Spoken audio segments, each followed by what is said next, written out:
And सत श्री अकाल। This is part 2 of building your competency with Gagan sir. और इन videos में हम लोग कर क्या रहे हैं दोस्तों, आप लोगों की रियल कॉम्पिटेंसी बिल्ड करी जा रही है। तुमको सोचना सिखाया जा रहा है, तुम्हारी सोचने की क्षमता को टेस्ट किया जा रहा है कि भाई अगर कोई नया सवाल तुम्हारे सेट में आ गया तो तुम उससे टैकल कर पाओगे या नहीं कर पाओगे। जो पुराने तुम्हारे कन्वेंशनल सवाल हैं उसी को ही अगर थोड़ा सा ट्रिकी बना दिया जाए, उसकी लैंग्वेज थोड़ी सी ट्रिकी बना दी जाए तो तुम उन सवालों को कर पाओगे या नहीं कर पाओगे। पहले पार्ट में मैंने 4 सवाल करवाए थे, आज के पार्ट में मैं 3 सवाल करवा रहा हूं। उमदा कॉन्सेप्ट हम लोग डिस्कस करने वाले हैं इन सवालों के through.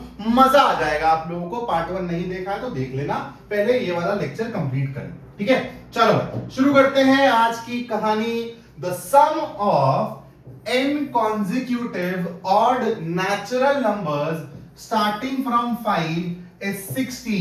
Find the value of n square minus n. एक नॉर्मल बच्चा इस सवाल को कैसा करेगा, 5 लिखना चालू करेगा, 7 लिखेगा, 9 लिखेगा, वगैरह वगैरह, फिर एपी का फॉर्मूला लगाएगा। और ये सवाल ऑब्जेक्टिव फॉर्मेट में है, मैंने इसको सब्जेक्टिव में कन्वर्ट कर दिया। लेकिन ऐसे करेगा और बढ़िया अपना सॉल्व कर लेगा, थोड़ा सा टाइम ज्यादा लगेगा। लेकिन मैं इस सवाल को कैसे करूंगा, एक अलग अप्रोच आप लोगों को सीखनी है बच्चा। देखो मुझे ये पता है, अब मैंने क्या बोला कि यार बहुत सारे खूबसूरत पैटर्न्स हैं, बस हम लोगों को उनको ऑब्जर्व करना आना चाहिए। आपको पता है जब आप ऑड नंबर्स लिखते हो और उनको ऐड करते हो, जैसे आपने पहले 2 नंबर ऐड करे तो आपको 4 मिला, आपने पहले 3 ऑड नंबर्स को ऐड किया तो आपको 9 मिला, आपने पहले 4 ऑड नंबर्स को ऐड किया तो आपको 16 मिला। तो आपको पैटर्न दिख रहा है कि आप जितने ऑड नंबर्स ऐड कर रहे हो ना, उतने का ही स्क्वायर आपको मिल रहा है। ये सारे के सारे परफेक्ट स्क्वायर्स हैं। खूबसूरत पैटर्न है ना। अब इसी पैटर्न को मैं यूज करने वाला हूं, तो ध्यान रखना, अगर आप स्टार्टिंग के n ऑड नेचुरल नंबर्स को ऐड कर रहे हो तो आपका सम n स्क्वायर आता है, ठीक है। ये हमको ये पैटर्न बता रहा है, मैंने उसको जनरलाइज कर दिया। अब मेरी कहानी 5 से चालू हो रही है, लेकिन सर ये वाली कहानी तो 1 से चालू होती है, मतलब इनिशियल स्टेज से। तो यार मैं एक काम करता हूं ना, जो चीज मिसिंग है वो इसमें ऐड कर देता हूं। तो 5 के ऑनवर्ड्स मेरे को 60 सम मिला, मैंने ये 4 अपनी साइड से डाल दिया तो 64 हो गया ना। 64 का मतलब क्या है, 8 स्क्वायर। बोलो हाँ या ना। तो मतलब 1 और 3 को इंक्लूड करके 8 नंबर होंगे जिनका सम 64 आ रहा होगा। 1 और 3 नहीं थे तो एक्चुअली कितने हो गए, यानी कि n की वैल्यू हो गई 6।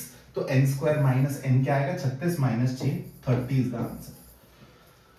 अगर ये कॉन्सेप्ट मेरे को पता है n स्क्वायर वाला, इस पैटर्न को मैंने ऑब्जर्व किया है, तो मैं इस सवाल को 10 से 15 सेकंड के अंदर फोड़ सकता हूं। मेरे को फालतू के लिए एपी बना के फालतू के लिए फॉर्मूलास लगाने की जरूरत नहीं पड़ेगी। नेक्स्ट सवाल बढ़िया खूबसूरत सवाल है, यहां पर भी आप लोगों को एक बहुत अच्छी चीज सीखने को मिलेगी। x and y are 2 different digits. If the sum of 2-digit numbers formed by using both the digits is a perfect square. तो देखो आपके पास 2 डिजिट है तो उससे xy भी बन सकता है और yx भी बन सकता है, ठीक है। ऐसे सवाल आपने करे भी होंगे, एनसीईआरटी में है कि एक 2 डिजिट नंबर बनाया गया फिर उसको रिवर्स कर दिया, वही वाला कॉन्सेप्ट है यहाँ पर। बस आप लोगों को यहाँ पर ना कुछ चीजें ऑब्जर्व करनी है। आप लोगों ने ऐसा बहुत देखा होगा, टीवी में देखा होगा या फिर बचपन में शोज वोज में ऐसे ही आपको मजिशियंस दिखते थे काफी, और आपके शायद किसी अंकल चाचा ने भी आपके साथ ये वाला काम किया होगा कि बेटा एक काम करो, एक ना 2 डिजिट नंबर सोच लो। आप बोलोगे सर सोच लिया। मैं बोलूंगा अब एक काम करो, इसको ना उल्टा कर दो। तुम बोलोगे सर कर दिया उल्टा। अब मैं बोलूंगा एक काम करो, इन दोनों नंबर्स को ना ऐड कर दो। तुम बोलोगे सर कर दिया। अब मैं बोलूंगा तुम्हारा जो भी आंसर आ रहा है ना वो 11 की टेबल में आता होगा।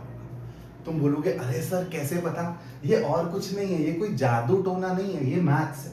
तुमको पता चलेगा अभी कैसे, अगर कोई नंबर xy की तरह लिख रहे हो तुम, तो तुम इसका एक्सपैंडेड फॉर्म जानते हो, 10x + y हो जाएगा। सर ये कहां से आया, आई एम होपिंग कि तुमने एनसीईआरटी के एग्जांपल्स तो करे होगे, नहीं तो मैं तुमको बता देता हूं कि तुम एक्सपैंडेड फॉर्म कैसे लिखते हो, प्लेस वैल्यू की मदद से लिखते हो। जैसे ये तुम्हारा यूनिट डिजिट पे है, 1s प्लेस पे है, तो y का मल्टीप्लिकेशन 1 से हुआ है।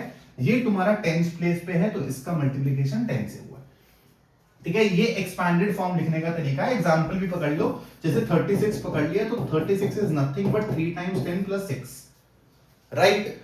तो आप लोग xy को ऐसे लिख सकते हो, तो yx को कैसे लिखोगे, अब इंटरचेंज हो गया है, तो y 10 के साथ चिपकेगा और x 1 के साथ चिपकेगा। अब इन्हीं दोनों को तो ऐड करना है, इन दोनों को अगर आप ऐड करोगे तो 10x प्लस x 11x और y प्लस 10y 11y। तो मतलब आप जब भी ऐसा एग्जाम्पल लोगे ना, हमेशा आपको 11 का मल्टीपल ही मिलेगा। ये फैक्ट है, ये कोई जादू नहीं है, मैंने आपके दिमाग में घुस के कोई बात पता नहीं कर दी है। और अगर आप ऐसे ही डिफरेंस लेते हो ना एक्स वाई और वाई एक्स का, आपको पता है डिफरेंस आपको हमेशा 9 का मल्टीपल मिलेगा। ट्राई करके देखना। तो मतलब यहां पे जो मुद्दे वाली बात लिखी हुई है कि ये परफेक्ट स्क्वायर है, जो भी परफेक्ट स्क्वायर होगा होगा तो 11 का मल्टीपल ही। तो एक बात बताओ, 11 को किससे मल्टीप्लाई करूंगी मेरे को परफेक्ट स्क्वायर मिल जाए? तो और ये भी देखो, x प्लस वाई की वैल्यू पता करनी है तो 11 के साथ जो आपका लगा होता है ना मल्टीप्लिकेशन में, वो x प्लस वाई लगा होता है। तो अगर आप x प्लस वाई की जगह 11 ही डाल दोगे तो आपको 11 का स्क्वायर मिल जाएगा ना। ठीक है भाई, समझ आया? बस मेरे को ना अभी ट्रिप पे निकलना है कहीं पे, इसलिए मैं थोड़ा सा मतलब, वरना मैं पिछले वाले कॉन्सेप्ट पे आपको और अच्छे अच्छे सवाल करवाता, इसलिए मैंने आज की क्लास में सिर्फ और सिर्फ 3 सवाल ही लिए हैं। एक और सवाल है आप लोगों के सामने, आसान सवाल है लेकिन थोड़ा सा लैंग्वेज, जैसे मैंने बोला ना कि मैं हर टाइप का सवाल करवाऊंगा, नए सवाल भी करवाऊंगा, पुराने जो सवाल आपने करे हुए हैं उनको एक नया रूप भी दूंगा, ताकि आप थोड़ा सा लैंग्वेज ट्रिकी हो जाए तो उससे डील कर पाओ।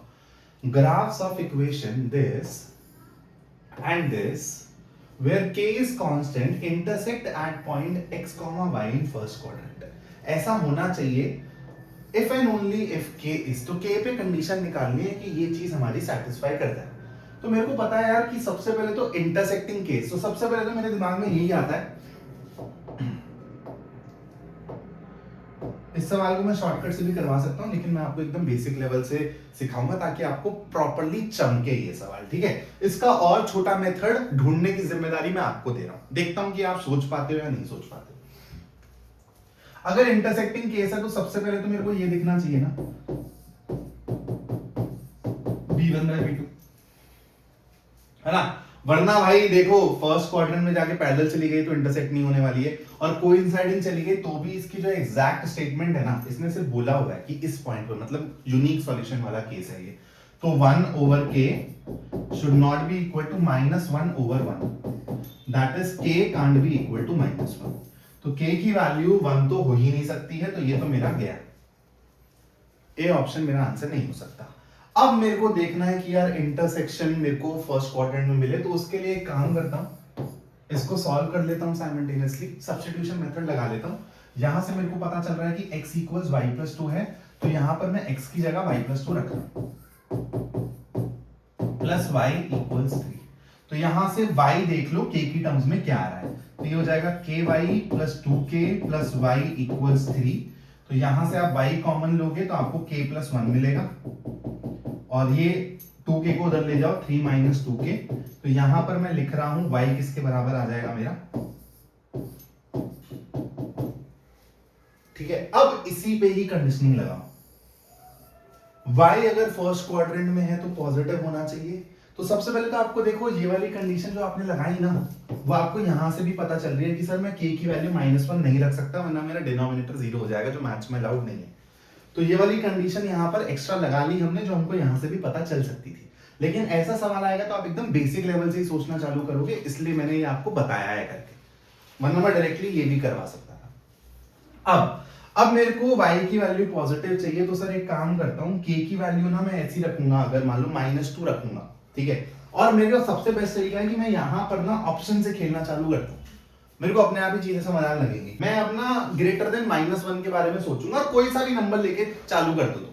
-1 से बड़े नंबर राइट हैंड साइड पर रहेंगे, जैसे 2 ले लिया, 3 ले लिया, -2 -3 से छोटा होगा, ध्यान रखना।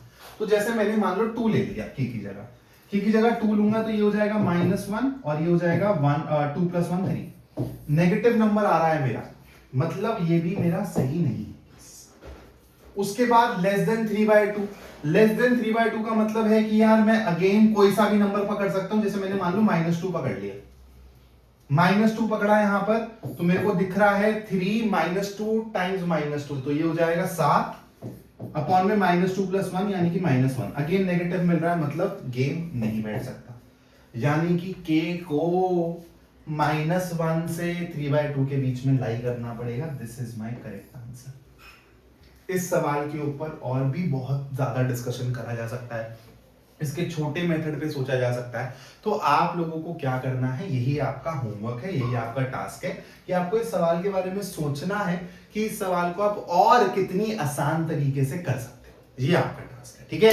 पार्ट 3 का वेट करना सबके सब, थोड़ा सा 2 या 3 दिन का गैप आ सकता है, लेकिन उसके अलावा मैं ट्राई करूंगा कि मैं शॉर्ट्स डाल दूं चैनल पर, ताकि आपकी प्रैक्टिस रेगुलरली होती रहे। चैनल को सब्सक्राइब कर देना अगर नहीं किया है, वीडियो को लाइक कर देना और अपने पढ़ने वाले दोस्तों को शेयर भी कर देना। टाटा, बाय बाय, जय हिंद।